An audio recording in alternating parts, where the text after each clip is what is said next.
My name is Dr. Christopher West, and it has been my honor for almost a decade to serve as a program manager for this particular series. We've gone from a range of different locations for the particular series over this decade. We've gone from the Lieutenant Governor for the state of California to the Martin King to Martin Luther King Jr., a range of different approaches to try to centralize the concept that, just like our namesake Jackie Robinson, that the series attempts to move forward and centralize the concept that African American excellence is the way that best college tells great stories. I want to thank a few people that have been involved in this series over the years, including Dr. Robert Bell, who has been a central founder, supporter, implementer of her. The two founding members of the series, Kiara, the late Dr. Kiara Hensley, and Jahari DeWitt Rogers.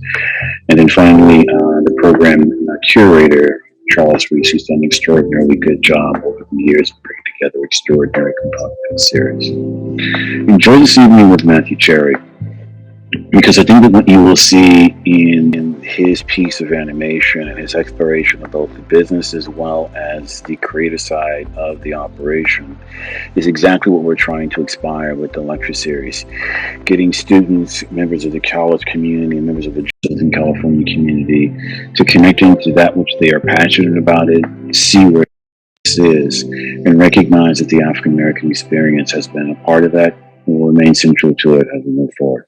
Thank you, and have a great evening. I know this Cali girl, but she's so New York. Tattoos on her hand, she says it didn't hurt. She in no hurry, walking without worries. Downtown's hella busy, traffic got me dizzy. We all want so much and have it last real long. Still hurting from missing things we've been wishing for. Wishing for. Make my own breeze, do my own thing, call it like I see it. I'd like to first start off by saying thank you to Dr. Christopher David West, the history professor and coordinator for the Diversity Initiative, for those opening remarks. And I want to give a shout out to each and all of you that are in the Zoom space for hanging with us and being where you are. Our ASL interpreters today they come from two spaces, or I should say two parts of the USA. We have Dresden Lamar, who is in Atlanta, Georgia, and later you'll see Rory Burton, who's in Long Beach, California. We want to thank you for making this program accessible to the deaf and hearing impaired community. I think it's always important that we're inclusive of everybody in this time of diversity, equity, and inclusion. And now I want to circle around the globe really quickly, because I want to introduce you to our amazing DJ, Lene Denise, who provided us with that pre-show soundscape. And she will be doing a 30-minute afterglow set at the end of this session. So please stick around. She'll be back to do that. And she's doing that all the way from Amsterdam. Can we zoom her up really quickly? Can we make that possible, that we can zoom up DJ Lene, so we can just give her to say a shout out really quickly? If not, there she is. Hello there. How's it going there? Can you hear me, DJ?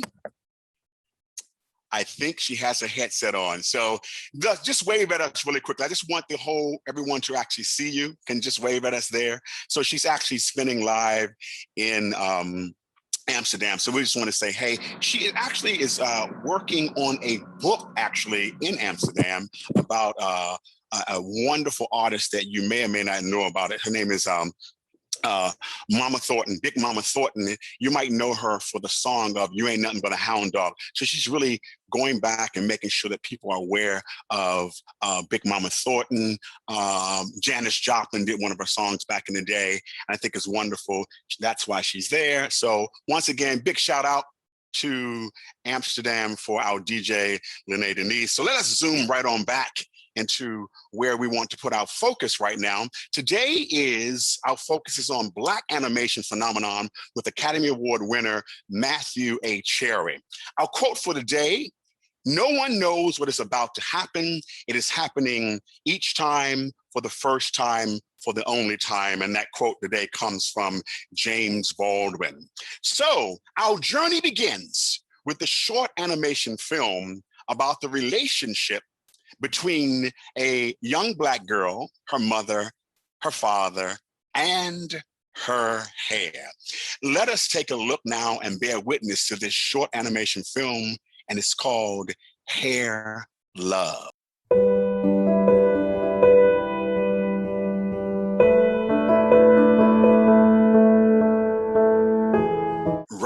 Right, it's gonna be all right, right, it's gonna be all right, right, it's gonna be all right. Music is a wonderful thing to be a part of stories. So let's talk about Matthew Cherry. He is an accomplished music video director, having directed videos for artists including Michelle Williams, Beyonce, Kelly Rowland, Snoop Dogg, and Common. His first feature film, The Last Fall, was inspired by his own experiences playing in the NFL and starred Lance Gross and Nicole Beharie. Having consulted for Monkey Paw and executive produced Spike Lee's highly acclaimed Black Klansman, he has also directed multiple episodes of television, including the Valentine's Day episode of ABC's Blackish and Mixedish. He personally raised over $280,000 on Kickstarter to make the award-winning short film Hair Love, which we just saw, which was adapted into a picture book for Penguin Random House. It was released in May 2019. The book immediately became a New York Times bestseller and was nominated for the Goodreads Choice Award for Best Picture Book. Hair Love won the Academy Award for Best Animated Short Film in 2020. Please welcome Academy Award winner, Matthew A. Cherry. How you doing, Matthew? Hey, Charles. How you guys doing? I'm doing good. Oh, look at the Hair Love and Non-Rides in the background. I catch you. So listen, man, first of all, thank you for being here, and we appreciate you. We know you had a film project, so we're grateful that you rearranged your schedule so we can get this in. So we're very glad. So I'm just going to jump right in to a few rounds of questions before we open it up. I like to say, where were you born and raised? Let's always start there. Oh, yeah. I'm from Chicago, Illinois. So Chi-Town represent. Chi-Town, what side? I'm from the Northwest side.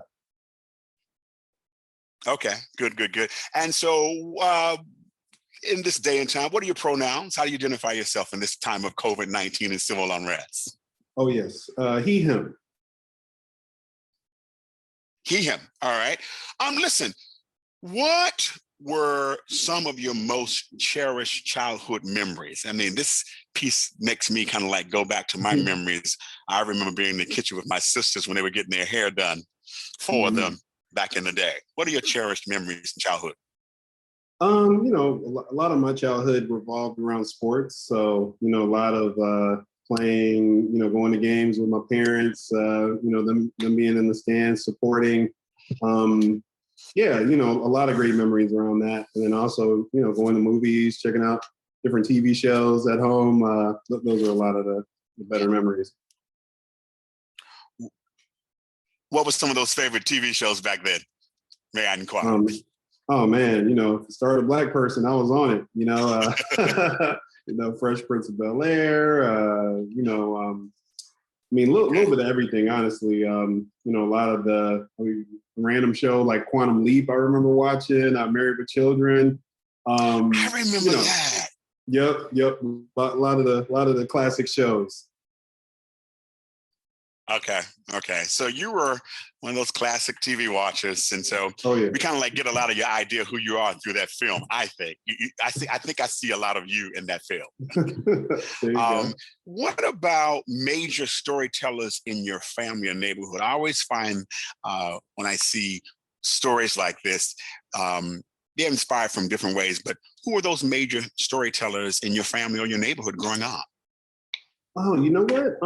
Honestly, I wasn't really around a lot of, I guess, storytellers in the traditional sense. Really just more so being exposed to it, I think, just through consumption of art, so going to a art gallery, going to the movies, going to TV shows. But yeah, I wasn't really surrounded by a lot of storytellers. It's funny, me and my sister's this like super like talented painter, and she went to the Art Institute of Chicago, and Okay. we always joke that it's like, man, like couldn't have two kids that were more into the arts that weren't really surrounded by it than me and her. Like it was kind of crazy how it all shook out.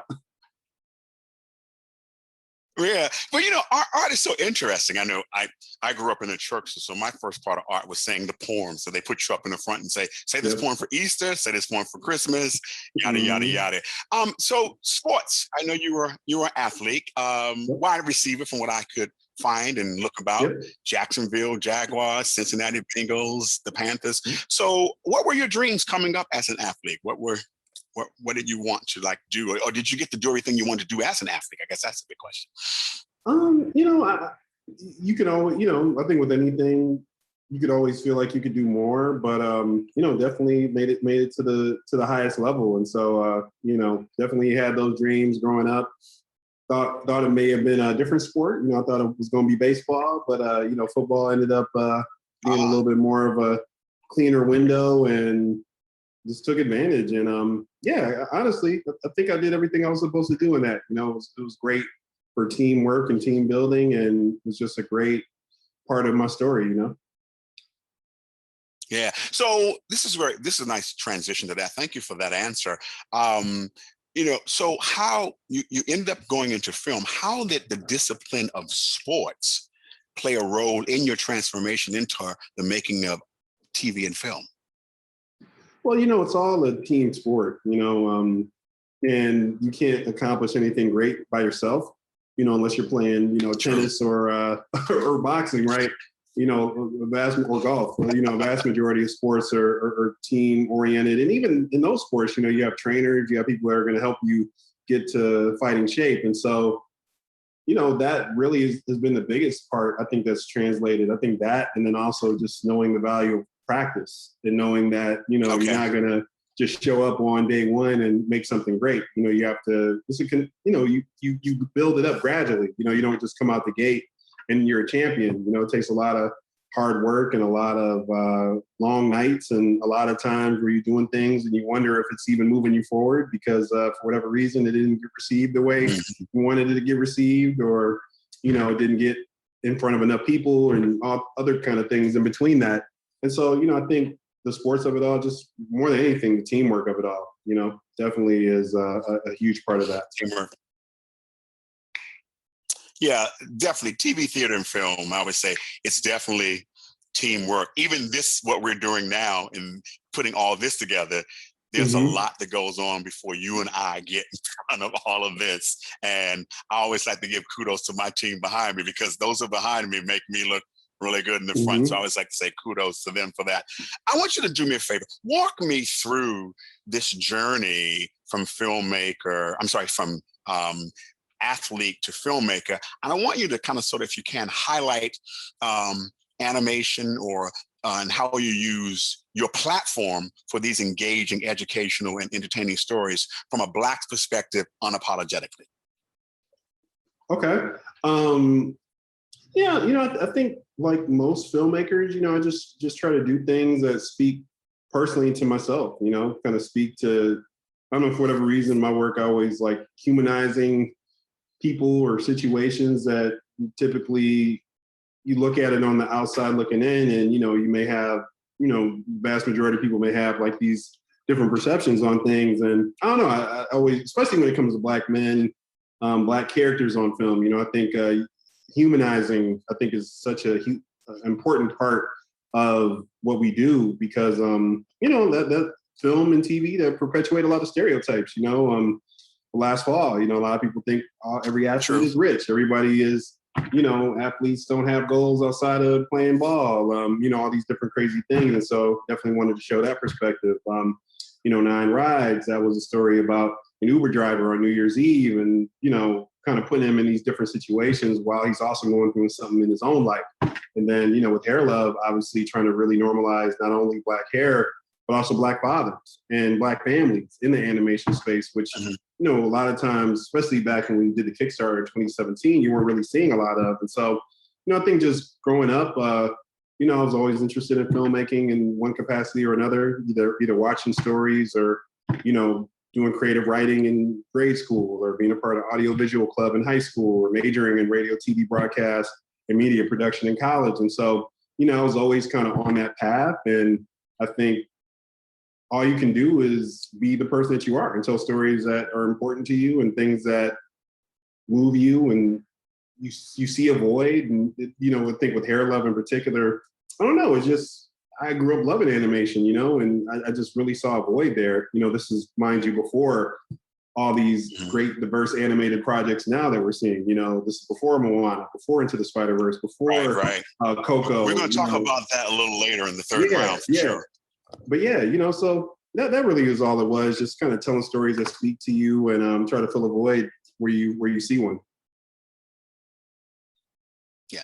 Now, you brought up Kickstarter, and that's where I'm going to go next. So I want to talk about the making of Hair Love, from Kickstarter to the Academy Awards and beyond. It's kind of where we'll hang for a little bit. So how were you inspired? What was the inspiration for Hair Love? It was, I always say it was kind of three different topics we wanted to hit on. One, we definitely wanted to represent for Black fathers. Mainstream media, Black dads get a bad rap. We're either deadbeats, not present, abusive, all kind of crazy stuff. And, especially with my friend group, I'm not a father yet, but amongst my friend group, all the Black men in my life that I know, my dad included, we're always there, regardless if they're with the mom or not. And when you really look at the research, Black men are the most involved in their kids' lives. So, but you look at mainstream media, you wouldn't really see that. So that was a really important part of it. And also, through some iterations and, through obviously like my manager, Monica, producer Karen Tolliver, initially when we did our Kickstarter campaign, the dad, he was a little older, probably in his 40s or 50s, kind of like the typical depiction of a Black father that you saw. And it felt like there was a really good opportunity to make him younger and to show him like how young Black men look today, how young Black fathers look today. So, let's make them younger. Let's give them tattoos. Let's kind of combat the stereotype when you see, a Black man walking down the street and people want to clutch the purse across the street. You know what I mean? Like, you don't think of them. A lot of people don't think of them. The first thing they think of is like, oh, he's a great dad. You know what I mean? And so, but that's the case nowadays, and it has been even back in the day. So that was a big one. Obviously Black hair and wanting young Black girls and boys to feel pride in their hair, was a really big part of the conversation too. And then, lastly, just representing in animation. Like Karen said in her Oscar speech, animation is the first form of filmmaking that a lot of times young people are exposed to, be that cartoons or preschool shows or whatever. And, there's just been a huge lack of representation in that medium. And so this was an opportunity to put that back into the world so that, young Black girls could see themselves, and, young Black boys could see themselves as Steven, and, hopefully grow up to be as good as dad as he is. Wow. So interesting. You brought up a lot of names. You brought up Monica Young, who I adore. You brought up Karen Tolliver. And so, and this happens to be Women's History Month. And I think it's interesting. I noticed something about the film that I had not discovered until last night after watching it for the umpteenth time. I discovered that the month of March was in the film, and I had not seen it the whole time. I remember when the calendar first came up, and then the month came up. Was that? And then I think it was the 12th day where the heart was on the thing. And that's the day that they were going to go see mom. Was that intentional, or did I just discover it just late? I mean, look, and that we're in March for Women's History Month. I mean, look, honestly, I can't remember if it was intentional or not, but let me go ahead and take credit and say, yes, it was intentional. No, I don't know. You know, I think Karen Tolliver, Monica, it was intentional. Yeah, you know, we do what filmmakers at film festivals do. We just take credit for it on purpose. No, honestly, I don't really remember if it was intentional, but what we did try to do was have clues that alluded to the mom always kind of being in the picture throughout the film. And so, you know, maybe subliminally, it being March, Women's History Month, you know, we're speaking to the fact that the mom was still in the picture. And, you know, it was very intentional even early in the film, like, you know, having people wonder, like, where's the mom at? You know, did she pass away? Is she away? You know what I mean? Or are they divorced? Like, kind of what's going on? And, you know, we try to leave those little breadcrumbs, like, you know, the fact that the mom is the only voice that you hear in the short film, the fact that you are actually seeing her in the vlog. So, you know, maybe that was a subliminal thing that we did. Right. Can't take full credit. All right. Well, no, look, I take the full credit for Women's History Month because you called all women out behind you. So I was going to talk about your co-creative partners, but you brought them up. What were I know there was Karen Tolliver. What were some of the names of the other partners that were a part of your team in the beginning stages? Yeah, you know, definitely Monica Young, you know, Karen Tolliver, obviously, you know, later Everett Downing, Bruce Smith, you know, just a really incredible team. I mean, I'll even shout out Vasti Harrison. You know, she helped us out a whole lot, you know, doing that initial artwork. You know, we actually caught her like 6 or 7 months before her first book dropped. And, you know, it's just like, who would have thought, you know, she'd go on to be like this, like, you know, 8-time over New York Times bestselling picture book author and illustrator. You know, it's just like sometimes things happen and, you know, you got to catch people at the perfect time. So, but incredible team, you know, you know, a lot of Black folks on this thing, you know what I mean? Definitely, and I think hopefully you can tell in the project too. We definitely try to give it that authenticity from things like, you know, the hair products you see on the shelf to, you know, the bonnet that Zuri wears, you know what I mean? Even down to all the different hairstyles. Yeah. You know, it's so funny because there was a viral video going out about a little girl. I think she's around 3-year-olds, like in the Milwaukee area. And when I saw the part where the hair came up and went poof, I actually saw that and I was like, you all got that to the T. Like, that got me. That got me. Yeah, it was, you know, Hair Love was definitely inspired by, you know, various videos, you know, that we came across. Like, you know, that was one where I was actually lucky enough to get in touch with the dad in that video. You know, around the time we were doing the Kickstarter, you know, asked permission, you know, can we share this great video of you and your daughter, you know, in our Kickstarter, and, you know, definitely show you guys some love. And, you know, it was him. It was several other videos that we had just happened to be going viral, I think, around that same time. And, you know, you try to put an original story behind that concept. And so that's how it all came to be. Oh, man, what it works. So listen, I'm just looking in the chat real quickly. It says, there's a comment from Dwayne Reed in the Zoom space. He says, as a Black dad, thank you for challenging stereotypes. Awesome job with Hair Love. Straight from the Zoom chat. Oh, there we go. No, it's very much appreciated. You know, Black dads are something that are like really near and dear to my heart, you know, having my dad in my life. And, you know, definitely hope to be one of these days as well. And, you know, you try to leave it a better world than you found it. And I think Black men have kind of gotten this bad rap for too long for just being these kind of absentee and deadbeat fathers. And, you know, obviously some exist, but that's not the vast majority. And I think, you know, those are the pictures that always get highlighted, and, you know, it's time to kind of highlight a different depiction. Right.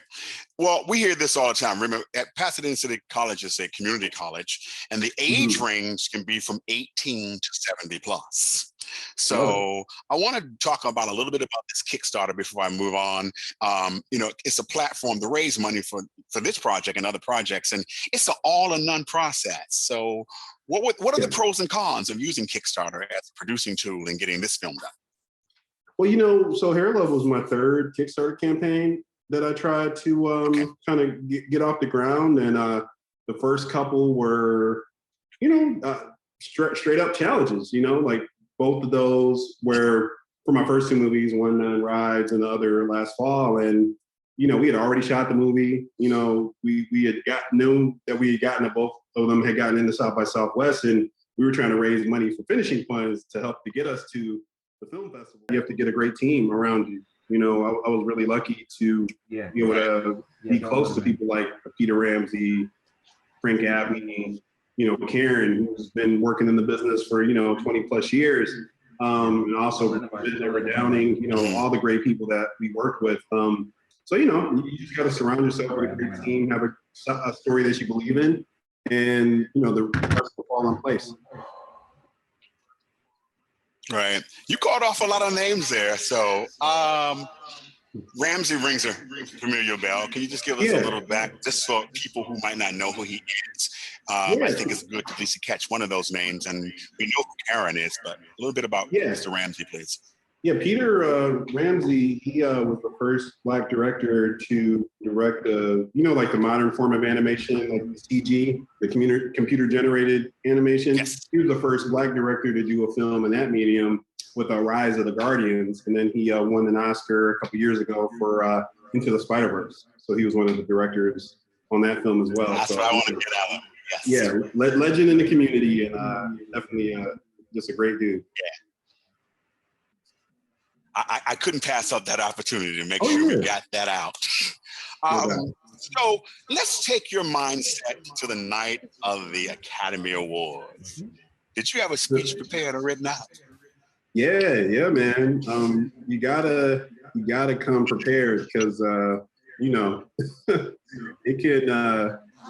You want to be caught out there. You don't want to be caught out there without one, because it's just so insane, man. Like, you're there, like all your favorite celebs you've grown up watching are like sitting in front of you or next to you. Like, the director of Parasite was like directly behind me. Like Greta Gerwig was right in front of me. Like Quentin Tarantino was like 2 seats over. Eyes on Leonardo DiCaprio. It was just crazy. And so when your name is called and you stand up, and it's literally like, I don't know however many thousand, 5,000, 10,000 people in that theater, and you got that camera on you, and then you literally have a countdown. It's like 5, 4, 3, 2, then it's red, and you're like, oh man, am I gonna be one of the people that they like play the music on, or they cut me off? So you just gotta make sure that you have your bearings together, as much as you can. And I know some people think that's a jinx, but like when you did everything you feel like you're supposed to do in terms of like making a great film, and then also like working it the way you need to, like at that point it's like, why not try to embrace that. And then if it does happen, you want to say something that hopefully is memorable. And for me, like Kobe had recently passed a couple months ago at that point. And then the Crown Act was something that I really wanted to shine a large spotlight on. And then we also brought the young gentleman, DeAndre Arnold, with us too, to kind of help push this issue forward. And so, it was just one of those opportunities that you can't pass up to try to raise a highlight to an issue. Because, the Crown Act can get passed on the federal level. It's going to be a lot of strife, a lot of heartache that, hopefully our kids coming up after us won't have to deal with, when it comes to their natural hair. Yeah. Well, let's take a look at that Oscar speech with you and Karen together. I want everybody to feel that moment one more time. Take it away, team.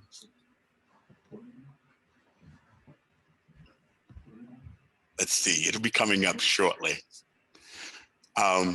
Because y'all did a great, while they're trying to pull it up. I like the fact that, it's like you both came up together, and you were there, you were present, and you were in that actual moment. And you all spoke together. I'm hoping they can pull it up in a little bit. But while they're trying to find that, I want to go ahead on and talk about the Crown Act a little bit more. And how did you all find, I know DeAndre's story was out there. Is there any follow-up going on? What's going on? Because he's graduated now. And I think that helped him out. What's happening with him now? Does anybody know any updates on what's going on? His life as a young gentleman started.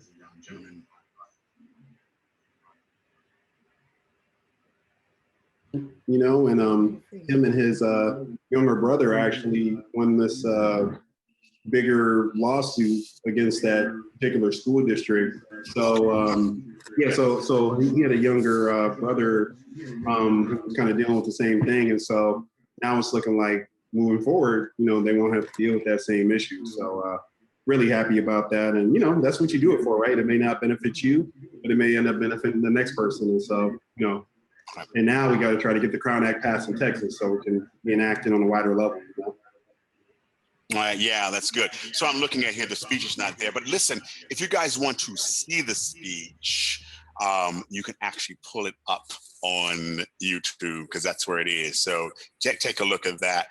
Before I jump into some Q&As, I do want us to talk about the future and the state of Black animation, because you brought up Ramsey's name, Peter's name, and all that. And I think that was great. Where are we now? Just a little tidbit, a little historical thing before we go into the Q&A about Black animations from your point of view and where we're going. Well, look, you know, and for me personally, I kind of fell into this industry. You know what I mean? Like I had one particular story that I was trying to tell. You know, I didn't go to school for it, and I didn't, you know, build my career in it. You know, I was more of a live action guy, but I think the thing I'm most excited about that is that, you know, hopefully it shows other filmmakers that may not have even been thinking about animation as a medium to tell their stories that, you know, if I can do it, hopefully they can do it too. And, right. You know, just think like with any medium, you know, we need more Black kids and more Black bodies in the medium, you know, like when we're doing our show Young Love, you know, we're on a constant search, you know, looking for, you know, Black creatives in this space, you know, be that animators, be that riggers, be that, you know, concept artists, character designers, you know what I mean? And, you know, it's really hard to find great people. And so, you know, I think to me, that just says that we need more kids to be interested in the medium. And that's why I was so happy to see like a movie like Into the Spider-Verse get the love that it got, because, you know, hopefully now when people go back to rewatch that movie and they look in the credits, and they see somebody like Peter getting up on that stage and accepting that speech. They see me and Karen do it. You know, it lets them know that, you know, if you do a great project, you can find success in it. So we just need more people to be into it. And so I think moving forward, you know, like any medium, I would say we need more and more creatives in it. You know, there should never be like just a few people that are operating at a high level in any given medium, you know, especially people of color.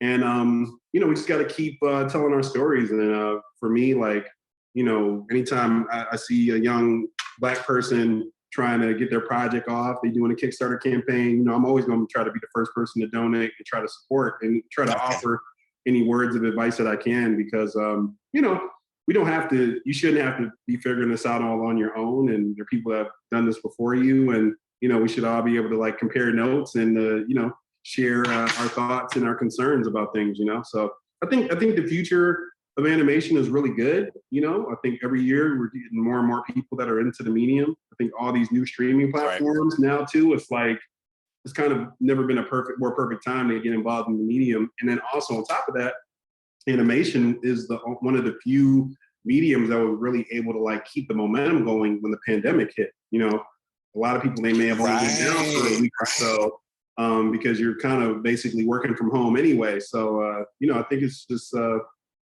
I think the sky's the limit.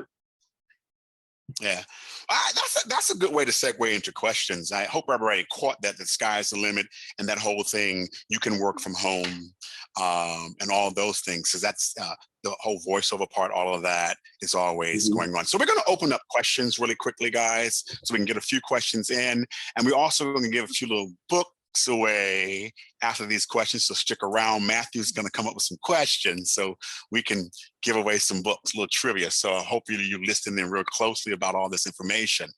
So the way we're going to do it, first and foremost, Dina, who's my stage manager and right-hand person in keeping things moving, she's going to see who's raising hands in the Zoom area. And what we like to do is that first of all, for the raised hands, if we can just get students from Pasadena City College first, like to take care of Pasadena City College students first, and we'll try some raised hands. While she's getting that together, I do see a question already in the queue. So I'm going to start with that. And once they give me some more questions, we'll keep it moving. And if there are no questions, I have a few little more to go through. So this first question that I'm getting from the chat while we're waiting for some hands is, during production, and I guess that's production of your Hair Love, what was one of the most challenging moments you had, and what was one of the most delightful ones? Challenge, delightful. Man, I think with any project you have your highs and your lows. I think the days where you have to cut scenes that you really feel good about and you really like, because for whatever reason, either tonally or for time, it's not working. So those were definitely some of the harder days. And in terms of like more joyous ones, I think, when we finished the project and we saw it and we realized it was pretty great. And also, I would say, obviously, when we got nominated, when we had literally Issa Rae, announced that, we were nominated, for an Oscar last year, it was pretty incredible. And so those were, because that was a great moment too, because we were all together. It was like super early in the morning, like 4:30 in the morning when they did it. Right. So that was really a great one. Okay. All right. I know we're tight on time, guys. We're looking for a few questions from the queue, but while we're moving, so we can keep it moving, Matthew, let's go ahead and give away a couple of books. Actually, I'm gonna give away 3 altogether. So here's how it's going to go. If you're in the chat room area, the first person that puts up the answer is the winner. And what we want to do is that Dina's going to get that information. She's going to send you an email in the chat once you know you're the winner, and you will send us your address, because we're going to mail the books the first thing tomorrow morning. We like to be diligent about this. So for the first book for Hair Love, Matthew, give me a question. Oh man. A question. All right. What movie did Hair Love play in theaters in front of? We played in front of 3 different ones. Name one of those. Oh, wow. Okay. The short film played in front of 3 movies. Name one of them. And are we seeing any answers in the chat room? What do we see? What's the answer? Can you type that one to me? And I'm waiting, Matthew, to see what that answer is going to be. And I'm doing a drum roll. Oh, Angry Bird 2 by, okay. Okay, that's another one. Make sure he gets an email. I'm putting that one to the side. Let's move quickly. Number 2. You give hard ones. You don't play. Okay, book number 2, Matthew and I giving away Hair Love books for questions. Let me see if I can get this in the camera correct and go this way. There it is. You need another question? I don't think so hard now. Yeah. Oh, you need another one. Okay. Yeah. Dang. Let me think. Okay, what series, what network is the television spinoff of Hair Love gonna, what streaming platform is the Hair Love TV series gonna be on? Okay, here's the question. What is the streaming network that Hair Love, the TV series, is going to be on? Anyone knows that one? I actually know that one. But I'm going to be quiet. Man, it's hard coming up with questions. All right. Any answers to that, Dina? Okay, that should be a pretty fast one, because it's all over Facebook. Someone said Netflix. Nope. That was a good one. We have any more answers? HBO Max. Whoever got HBO Max, that is the winner. Make sure we get all of the winners' names before we go and get that email to them. All right, Matthew, we're going to give one last book. That was Joshua Reed who got the HBO Max. Joshua, congratulations. All right, one more book, and you know what? We're going to have to wrap up because of time, because I know you get ready to leave to go to Canada soon, right? Yeah. Shoot, my first time. So let's talk about that. Let's give away this last book. Let's talk about that so we can get you out, and we have you all on time. I could talk to you for a long time, as you can see. One last question for one more book. Oh Something my God. easy. Something easy. Something, well, Who is the illustrator of the Hair Love picture book? ooh, and I've been holding it up this whole time. Okay, who is the illustrator for the Hair Love book? I'll give people a lot of clue. If you have your brochure that you've seen, it's actually printed in the corner. Give you a little. I put it there purposely. There you go. So, does anyone know the illustrator for the Hair Love? All right, we're gonna let that one hang out there, and we'll give them time to think about that one. So listen. Someone got the name right. Yes, they said Vashti Harrison, and that is Tammy. Somebody got it. All right. Okay. All right. I thought they were saying Tammy was the illustrator. That's funny. No, that's the person that won. They only gave their first name. So we have 3 winners. Make sure we get those 3 winners to email. You can give them. You can actually give them my email address directly, because I'm going to send these out the first thing in the morning. I'm not playing, Great. so they won't say you get your book. So Matthew, just really quickly, if people have any more questions, you can put them in the chat. If I see one that's really important, I'll try to pull back on that one. But right now, so we can wrap up and give you a last word, is first of all, tell us about the new project, the new pilot, and just leave us with some proactive charge that might be good for, doesn't matter whether you're going in film, TV, but one of those little life jewels that you got along the way that I think might be good. So let's start about the film and a life jewel that you can leave us with. Yeah, so it's a TV show pilot for the OWN network, so Oprah's network, called Kings of Napa.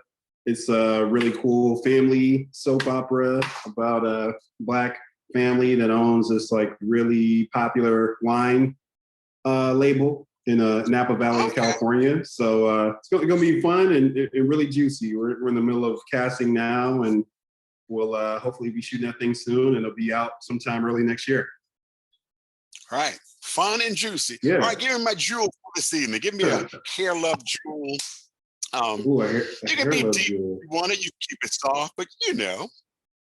Yeah, I mean, I always like to share this quote.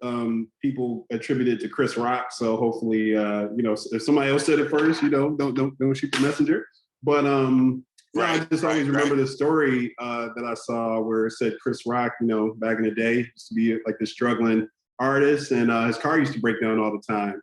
And every time he would like stand on the side of the road next to his car with his thumb out, everybody would drive past him. Nobody would pull over to stop him. But every time he got behind his car and he started pushing it to his destination, people would always pull over and stop to help him. And so I always take that as this lesson where it's like, you know, people want to help people that they see are helping themselves. You know, you're standing on the side of the road with your thumb out, you know, maybe a little harder for you to be able to rally the troops. But like a Kickstarter campaign, I think that is like the biggest lesson that I've learned with that is like, I could be telling people that, hey, here's my thumb is out. I'm trying to do this movie all day. But when they see me launch a Kickstarter campaign, when they see me actually drop an art from the project, this is what it's going to look like. That's me helping myself and showing people that this isn't just an idea. This is something I'm trying to move forward. So that's the advice I would give to anybody out there. You know, people like helping people that they see are out there doing the work and helping themselves. Everybody has 1,000 ideas that they're trying to get going on their own. And, you know, it's a lot easier to throw support behind people that are already moving the ball forward themselves. Yeah. I'm going to take that to heart for me, man. There you go. And I hope everybody else does the same thing. I appreciate you. You too. And this is great, Sean. Thank you, Pasadena City College Diversity Initiative, Dr. Christopher David West, our new diversity director, Dr. Karen Boland, my whole team. We say thank you. And we got a lot of hair love to look out for afterwards. We got the series coming and all of that. So we appreciate you. Go well, my brother. Go well. Appreciate you, Charles. This is great. Shout out to the whole team. Hey, Tina. DJ. All right. Dresden, Roy. Shout out to y'all. All right. Yeah. He's giving, Matthew is giving everybody shout outs to the team in the back. So we appreciate that. I just want to, before we just get on out of here because I've done everything that I need to do. But I want to just bring it back a little bit to the fact that this is National Women's History Month. And I think I notated that finally inside of the film, I saw the month of March in there. So I just want us to roll this film, and we're going to just see some phenomenal Black women that you may or may not know about. But just take all of ourselves and just put our hands over our heart and watch these beautiful, phenomenal Black women in celebration of Women's History Month. Everybody take a deep breath. Take it away, team. Let's be careful. Tell him that I didn't come to make his job more difficult. But race can only be defined as a human being. We underestimate ourselves, and that is, I'm pretty smart. Yeah, I work pretty hard. I'm good at what I do. And I feel that if we're going to talk about the total liberation of Black people, we first have to liberate ourselves from the material conditions of our oppression. And every life is enhanced by the sharing and the giving and the opening up of the hearts. What is fundamentally beautiful is compassion for yourself and for those around you. Unity, decency, science, and yes, truth.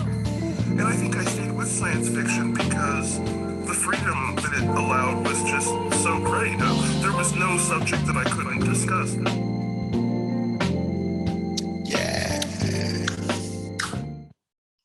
Yeah.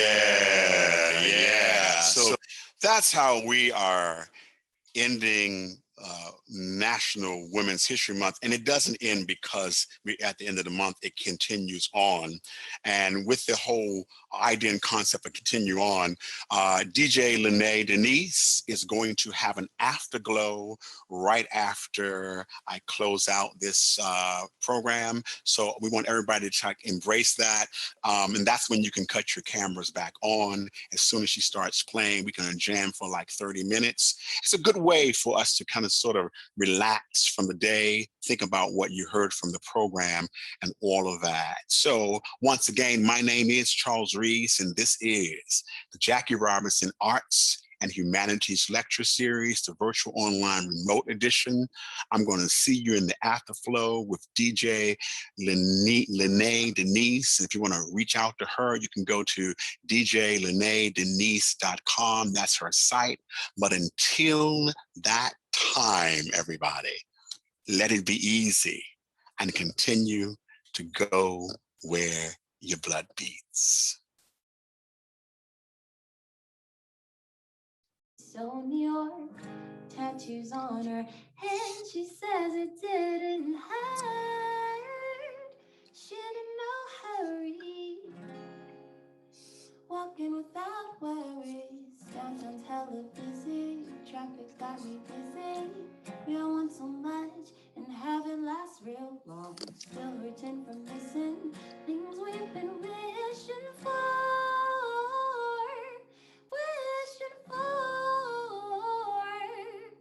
Make my own breeze, do my own thing. Call it like I see it, I call it like I see it.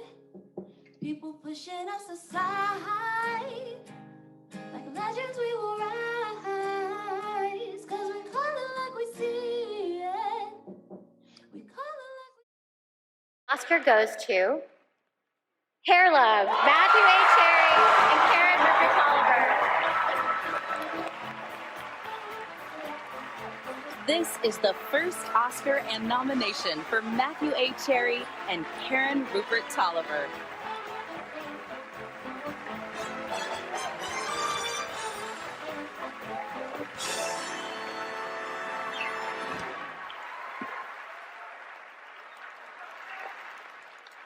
Thank you so much to the Academy and everybody out there that supported this film. There were lots of you.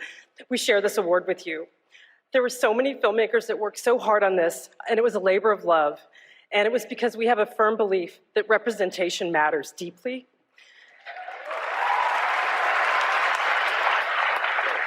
Especially especially in cartoons.